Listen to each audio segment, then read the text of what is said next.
নমস্কার, ফিল্মি ফোকসের নতুন একটি ভিডিওতে আপনাদের সবাইকে স্বাগত। দুর্গাপুজো লক্ষ্মী পুজো মিটে গিয়েছে, এখন আমরা অপেক্ষা করছি কালী পুজোর। এবার 20 অক্টোবর কালী পুজো, ইতিমধ্যেই অনেকে প্রস্তুতি শুরু করে দিয়েছেন কালী পুজোকে কেন্দ্র করে। তো আমরা দেখেছিলাম দুর্গাপুজোতে দুর্গাপুজোকে কেন্দ্র করে বাংলা ছবি মুক্তি পেয়েছিল বেশ কয়েকটা, মোটামুটি 4-5টা। পাঁচটা আমি বলতে চাই, তার মধ্যে চারটে ছবিকে নিয়ে বেশি আলোচনা হয়েছে। তার মধ্যে আবার দুটো ছবিকে নিয়ে বিতর্কও তৈরি হয়েছে। কিরকম বিতর্ক? মানে দুই ছবিকে বলবো না, দুই ছবির কলা কুশলীদের নিয়ে। আমরা দেখেছি রঘু ডাকাত, রক্তবীজ 2, এই দুই সিনেমার কলা কুশলী প্রোডাকশন হাউস, এদের মধ্যে একটা বাক বিতণ্ডা হয়েছে। মানে সোশ্যাল মিডিয়ায় একটা কথা চালাচালি হয়েছে, সরাসরি নয়। কেউ আমরা দেখেছি দুই প্রয়োজনীয় সংস্থার ফ্যান ক্লাব বা দেবের ফ্যান ক্লাব, তাদের মধ্যে মানে দুই ফ্যান ক্লাবের মধ্যে ঝামেলা হয়েছে। এছাড়া আমরা দেখেছি কুণাল ঘোষ দেবকে বিভিন্নভাবে আক্রমণ করেছেন সোশ্যাল মিডিয়ায়। তো সেই বিতর্কে আমরা যাচ্ছি না। আমরা আলোচনা করব বাংলা ছবি, আগামী দিনে কি কি বাংলা ছবি আসছে। ক্রিসমাস রয়েছে 25শে ডিসেম্বর, সেই ক্রিসমাসে তো আবারও বাংলা ছবি বেশ কয়েকটা মুক্তি পাবে। তার মধ্যে রয়েছে যেমন দেবের প্রজাপতি 2। প্রত্যেক ক্রিসমাসেই আমরা দেখি, শুধু ক্রিসমাস নয়, দেবের জন্মদিনও থাকে, সেই সময় দেখি আমরা একটা সিনেমা দেব রিলিজ করছে। এবার প্রজাপতি 2 রিলিজ করছে। আলোচনা প্রজাপতি 2 কে নিয়ে নয়, আলোচনা আরো একটা সিনেমাকে কেন্দ্র করে, যেটা এই শীতে রিলিজ করবে, সেটা হলো হাঁটি হাঁটি পা। এই সিনেমায় মুখ্য ভূমিকায় অভিনয় করছেন রুক্মিণী মৈত্র এবং চিরঞ্জিত চক্রবর্তী। এই সিনেমার টিজার মুক্তি পেয়েছে। সাধারণত আমি টিজার মুক্তি পেলে কোন রকম ভিডিও, মানে টিজারের রিভিউ ভিডিও আমি করি না, কারণ আমি মনে করি একটা সিনেমা দেখার পরই তার রিভিউ করা উচিত। তার ট্রেলার টিজার নিয়ে কিন্তু রিভিউ করে আমার মনে হয় না সেই আর কি মতামতটা তৈরি হয় সিনেমার সম্পর্কে। তবে এই সিনেমাটা নিয়ে কেন করছে, এটা অবশ্যই আপনাদের মনে প্রশ্ন জাগছে। আসলে মুক্তির আগেই এই সিনেমাটাকে নিয়ে প্রচুর আলোচনা চলছে, বিতর্ক কিছু কিছু অংশে তৈরি হচ্ছে। যারা হাঁটি হাঁটি পাপায় টিজার দেখেছেন তারা তো জানেনই, আর যারা দেখেননি তাদেরকে একটু সংক্ষেপে গল্প বলে দিই। দেখুন, টিজার দেখে তো গল্প ওরম ভাবে বর্ণনা করা যায় না। হ্যাঁ, হালকা বোঝা যায় কোনো সিনেমার টিজারে গল্প, কিংবা কোনো সিনেমার টিজারে গল্প বোঝা যায় না। এই সিনেমায় গল্পটা মোটামুটি পরিষ্কার, যে বাবা মেয়ের গল্প দেখানো হবে এই সিনেমায়, যেখানে বাবা একটুখানি অন্য ধরনের মানুষ এবং মেয়ে একেবারে বিপরীত মেরুর মানুষ। মানে দুজনে দুই মেরুর মানুষ, এবং দুই বিপরীত মেরু যেখানে থাকছে সেখানে তো ঝগড়াঝাটি ঝামেলা লাগছেই। মানে বাবা হচ্ছে মেয়ের কাজ পছন্দ হচ্ছে না, মেয়ের আবার বাবার কাজ পছন্দ হচ্ছে না। এদিকে বাবা রাগ করছে, ওদিকে মেয়ে চিল্লাচ্ছে। তো এই যে বাবা মেয়ের সম্পর্ক, মানে একটা যে অভিমান, রাগ, সবটা নিয়ে যে সম্পর্ক, সেখানে কি কোথাও ভালোবাসা নেই? অবশ্যই থাকবে। বাবা মেয়ে তাদের মধ্যে ভালোবাসা তো অবশ্যই থাকবে, স্নেহের পরশ থাকবে। এবং সেইটা কিভাবে তারা বুঝবে, সেই ভালোবাসাটা কিভাবে তাদের নাড়িয়ে দেবে, সেইটা নিয়ে আর কি গল্প। তো খুব সাধারণ গল্প, জানি না এর পরতে পরতে আর কোনো ইনার কোনো গল্প থাকবে কিনা, সেটা তো সিনেমা রিলিজ করলেই আমরা জানতে পারবো। তবে যেটা নিয়ে সব থেকে বেশি আলোচনা চলছে এই টিজারটা প্রকাশ্যে আসার পর থেকেই, যে টিজারটা দেখেই আপনার মনে হবে এটা তো আমি পিকু দেখছি। হ্যাঁ, সত্যি কিন্তু তাই মনে হবে। যেরকম যা টিজার দেখলাম, আমারও সেম মনে হয়েছে যে এটা পিকুর ঝলক পুরোপুরি রয়েছে। এবার এইটা কি খারাপ? মানে কোনো হিন্দি সিনেমার ঝলক বাংলা সিনেমায় থাকা কি ঠিক নয়? দেখুন, এটা নিয়ে আলোচনা করতে গেলে অনেক বেশি হয়ে যাবে। তবে আমার মতে অরিজিনাল যত থাকবে তত মানুষের সেটা মানে মনোগ্রাহী হবে, মানুষ সেটা আরো বেশি পছন্দ করবে। যেটা আমি দেখছি যে টিজারে কমেন্ট বক্সে ভরে গিয়েছে, যে কেন বাংলা সিনেমায় মৌলিক গল্প ইউজ করা হচ্ছে না, কেন অন্যকে কপি করা হচ্ছে, অন্য হিন্দি সিনেমাকে কপি করা হচ্ছে। এবার এখানে আরো একটা প্রশ্ন উঠছে, আমরা একটা টিজার দেখে কিন্তু বলে দিতে পারি না যে হ্যাঁ এটা পিকুরি রিমেক বা পিকুরি গল্প এখানে তুলে ধরা হয়েছে।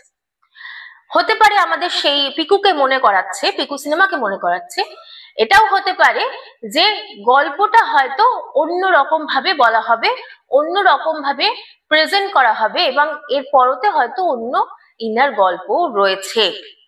এটা সিনেমা না দেখা পর্যন্ত আমরা ডিসাইড কিন্তু করতে পারি না, যেটা অনেকেই ইতিমধ্যে ডিসাইড করে নিচ্ছেন যে দেখবো না, সিনেমা দেখবো না, এতে তো পিকুর ঝলক রয়েছে, আবার একটা কেন এরকম ধরনের সিনেমা বানানো হচ্ছে।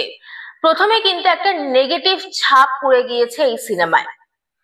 তবে আবার অনেকে এটাও কমেন্ট করেছেন যে পিকুর থেকে যদি নেওয়াও হয়, পিকুর যদি রিমেকও হয়, তারা বাংলায় সেটা কেমন ভাবে তৈরি হয়েছে সেটা দেখতেও কিন্তু আগ্রহী। আবার অনেকে মেনে নিতে পারছেন না যে পিকু একটা আলাদা লেভেলের সিনেমা, যেখানে অমিতাভ বচ্চন, দীপিকা পাডুকোন, ইরফান খান এদের মতো তাবড় তাবড় অভিনেতাদের দেখেছি। তাহলে কি আমাদের বাংলা সিনেমায় তাবড় তাবড় অভিনেতা নেই? এটা কিন্তু ঠিক নয়। তবে হ্যাঁ, আমার আমার মনে হয় যদি এটা পিকু থেকেই পুরোপুরি নেওয়া হয়, যদি আমরা সিনেমাটা দেখার পর এটুকু বুঝতে পারি, তবে অবশ্যই আমি এটার নিন্দা কিন্তু করব। কেন মৌলিক গল্প দিয়ে সিনেমা বানানো হলো না, কেন পিকু থেকে নিয়ে সিনেমাটা বানানো হলো? অবশ্যই আমি এটা নিয়ে তো অবশ্যই প্রশ্ন তুলবো যে সিনেমাটা দেখার পর। এখন সিনেমা দেখলাম যে পিকুর কোনো ঝলকই নেই। আরো একটা বিষয়ে বিতর্ক তৈরি করছে যে রুক্মিণী মৈত্রের এই সিনেমা আমরা দেখেছি দেব এন্টারটেনমেন্ট ভেঞ্চার্স এর ইউটিউব চ্যানেল থেকে টিজারটা রিলিজ হয়েছে। আমি যতদূর জানি বা আমি জানি যে এই সিনেমার প্রযোজক দেব নন বা দেবের প্রযোজনা সংস্থা এই সিনেমার প্রযোজনা করেনি। তাহলে কেন দেব এন্টারটেনমেন্ট ভেঞ্চার্স এর ইউটিউব পেজ থেকে এই টিজারটা রিলিজ করা হলো? দেব পার্সোনালি তার ফেসবুক, তার ইনস্টা, তার প্রোফাইল থেকে শেয়ার করতেই পারেন বা করেছিল, এইখানে কিছু বলার নেই। কিন্তু একটা অফিসিয়াল যে একটা চ্যানেল, সেখান থেকে অন্য প্রযোজনা সংস্থার কোনো সিনেমার টিজার রিলিজ করা যায় কিনা সেটা আমি জানি না, আমার তো মনে হয় যায় না। এবং এখানে প্রশ্ন উঠছে এটা কি রুক্মিণী বলে দেব আর কি তার সিনেমার টিজারটা এখানে প্রচার করলেন? মানে রুক্মিণীর জন্য কি আলাদা ব্যবস্থা? অবশ্যই আলাদা ব্যবস্থা তো থাকবেই, সে তার প্রেমিকা, তার মনের মানুষ থাকবেই। কিন্তু এখানে প্রশ্ন একটাই উঠছে যে রুক্মিণী তার প্রেমিকা বলেই কি দেব অন্য প্রযোজনা সংস্থার টিজারটা তার ইউটিউব চ্যানেলে রিলিজ করলেন? এখানে রুক্মিণী দেবের প্রেমিকা বলে কি আলাদা সুবিধা পাচ্ছেন এই ইন্ডাস্ট্রিতে? এবং রুক্মিণীর কেরিয়ার এই ইন্ডাস্ট্রিতে গড়ে তোলার পেছনে শুধুমাত্র দেবেরই হাত আছে? রুক্মিণীর কি কোনো ট্যালেন্ট নেই? তাহলে একমাত্র দেবের জন্যই কি রুক্মিণী অভিনেত্রী হতে পেরেছেন? এই প্রশ্নগুলো উঠে আসছে। হ্যাঁ, আমার এখানে এই প্রশ্নটা থাকবে যে কেন দেব এন্টারটেনমেন্ট ভেঞ্চার্স এর ইউটিউব চ্যানেল থেকে মুক্তি পেল, এই প্রশ্নটা অবশ্যই থাকবে। কিন্তু বাকি যে প্রশ্নগুলো তোলা হচ্ছে সেইগুলো নিয়ে কোনো বিতর্কে আমি যেতে চাই না। যে প্রশ্নগুলো উঠছে শুধুমাত্র আপনাদের জানালাম। তবে এইটা ঠিক নয় যে রুক্মিণী মৈত্রীর কোনো ট্যালেন্ট নেই, অবশ্যই ট্যালেন্টেড অভিনেত্রী তিনি। আমার রুক্মিণী মৈত্রের কাজ ভালো লাগে, বিশেষ করে নটি বিনোদিনীতে রুক্মিণী মৈত্রকে আমার ভালো লেগেছে, তার অভিনয় ভালো লেগেছে। হ্যাঁ, বাকি ওই যে ব্যাপারটা বলছি বারবার করে যে কেন টিজারটা মুক্তি পেল দেব এন্টারটেনমেন্ট ভেঞ্চার্স ইউটিউব চ্যানেলে, সেইটা আমি প্রশ্ন রেখে গেলাম কেন সত্যি করা হলো। হয়তো আমার জ্ঞানের পরিধিতে নেই সেই বিষয়টা, সেটা আমি জানতে চাই। আপনারাও যদি কারো জানা থাকে অবশ্যই আমাকে কমেন্ট করে জানাবেন, এবং এই পুরো বিষয়টা আপনাদের কি মত সেটা অবশ্যই কমেন্ট করে জানাবেন। তবে এটা ঠিক টিজারটা কিন্তু অতটাও মানে আকর্ষণ করেনি সিনেমাটাকে দেখার জন্য। মানে হয় না, যেমন রঘু ডাকাতের টিজার ট্রেলার এইসব দেখে মানে মনে হয়েছিল আমি যাবই, এই সিনেমাটা দেখতে যাব।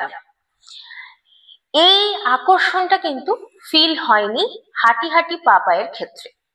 হ্যাঁ, আপনারা বলতে পারেন দুটো আলাদা জনারের সিনেমা, অবশ্যই, কিন্তু সেইভাবে যদি টিজার না বানানো হয় বা টিজার যদি আকর্ষণ না করে, তাহলে কিন্তু ওখানে প্রথমেই মানুষ ভেবে বসে দূর যাব না দেখতে, দূর টিজারটা কেমন লাগছে। তো এখানে আমার রিকোয়েস্ট থাকবে, টিজার দেখে নিজের মাথাতে কল্পনা করে নেবেন না একটা ছবি সম্পর্কে, অবশ্যই গিয়ে দেখুন। আর ভালো লাগলে আপনার ভালো লাগবে, আপনার পয়সাও উসুল হয়ে যাবে, পয়সা উসুল সিনেমা যেটাকে বলে। আর ভালো না লাগলে আপনার পয়সা বরবাদ, এটাই তো হবে, এর থেকে তো বেশি কিছু হবে না। তবে হ্যাঁ, আমি যেটা এখানে বলতে চাই যে রঘু ডাকাতের টিজার ট্রেলার দেখে আমার যে মানে বিশাল একটা এক্সপেকটেশন ছিল, সেই এক্সপেকটেশনটা কিন্তু হলে গিয়ে এখান থেকে এইখানে হয়ে গিয়েছে। তাই এক্সপেকটেশনটা এইখানে রাখবেন না, একটু কমই রাখবেন। তবে ওই যে বললাম যে হয়তো এটাতে আপনি এক্সপেক্ট করছেন না, হয়তো দেখা গেল এই সিনেমাটাই আপনার ভীষণ ভালো লেগে গেল, মানে আমার ভালো লেগে গেল। আপনাদের হয়তো রঘু ডাকাত অনেকেরই ভালো লেগেছে, আমি আপনাদের উপর আমার মতামত চাপিয়ে দিচ্ছি না, আমি আমার মতামত আপনাদের জানালাম। আপনারা এই টিজারটা দেখে কি মনে করছেন, সিনেমাটা কেমন হবে, বা এই সিনেমাটা আপনারা দেখতে যাবেন, বা কি মতামত এই টিজার নিয়ে, এই টিজারকে কেন্দ্র করে বিতর্ক বা আলোচনা নিয়ে আপনাদের কি মতামত অবশ্যই আমাদের কমেন্ট করে জানান। আর এই ভিডিওটি ভালো লাগলে আমাদের লাইক শেয়ার করবেন, আর চ্যানেলটি সাবস্ক্রাইব করতে কিন্তু ভুলবেন না। দেখা হচ্ছে নতুন একটি ভিডিও নিয়ে।